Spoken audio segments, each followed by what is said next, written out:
Hello, welcome to Southampton University. Well, as you can see from what I'm wearing, we're working in sterile laboratory conditions here for this experiment to show the antimicrobial qualities of copper. Well, what we hope to show you is that the sort of bugs that cause infections in hospitals will die off within minutes of being in contact with copper, whereas they may survive for up to weeks or even months on stainless steel. Well, what are the implications of this? Well, the statistics are terrifying. 7 million people around the world are affected by healthcare-associated infections. 37,000 people die in Europe alone. That's as many people as die on the roads. And 100,000 people die in the States. So you can see it's a huge, huge issue. Let me introduce you now to Professor Bill Keeble, who is the Director of Environmental Healthcare here at Southampton and a microbiologist, of course. Professor Keeble, can you explain to us the process, how infections are actually transmitted in a hospital setting? Well, we know, for example, that 80% of all infections are spread by touch. And for example, a contaminated hand will contaminate at least another 7 touch surfaces if you just go sequentially from there.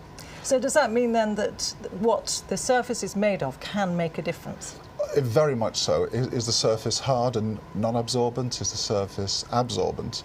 We know, for example, that stainless steel and plastics, hard surfaces which germs can survive on for weeks and months, whereas on copper, our research suggests they die very quickly. So what are we going to see today then? Well, it's very exciting. What we're showing is that bacteria die rapidly on copper. So we've set up an experiment for you where we're going to inoculate surfaces. We will compare stainless steel against copper.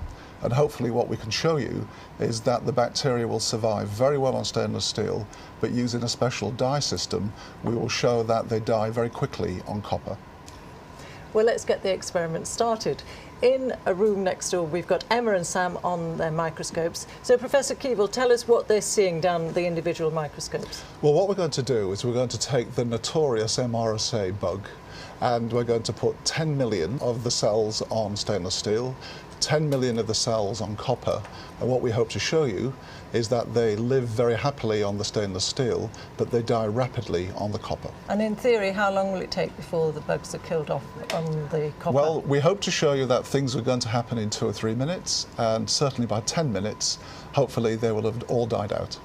Let's take a look at the first picture. We're getting live feeds from the microscopes on these 2 screens. We've got the stainless steel here on the left. I don't know if our camera can pick that up there.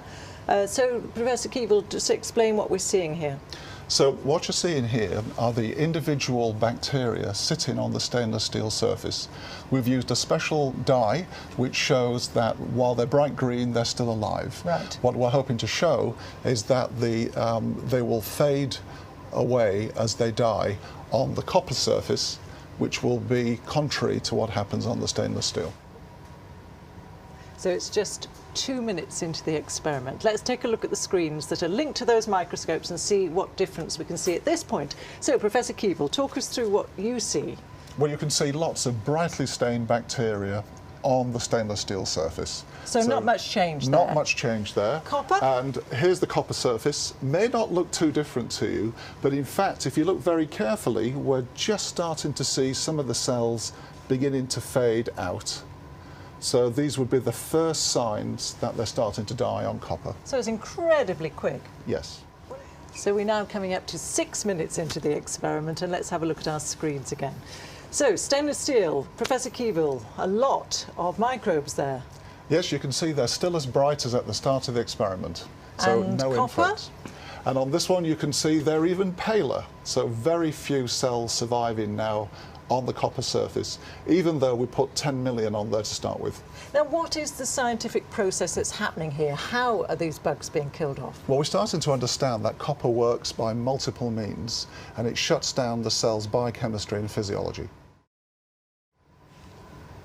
We'll be coming up to 9 minutes now. Let's look at the screens linked to those microscopes. And this is stainless steel, and Professor Keeble still looking full of MRSA microbes. Yes, they're still surviving very nicely on the stainless steel. When you say very nicely, how long will they stay there for now? Oh, they could be there for days or weeks. Days or weeks. Let's Yes. look at copper. Well, I think now we're struggling to see anything on this image, showing that the bacteria have all died off on the copper surface. Well, Professor Keeble, thank you very much indeed. Some incredibly impressive results there, much quicker than I expected.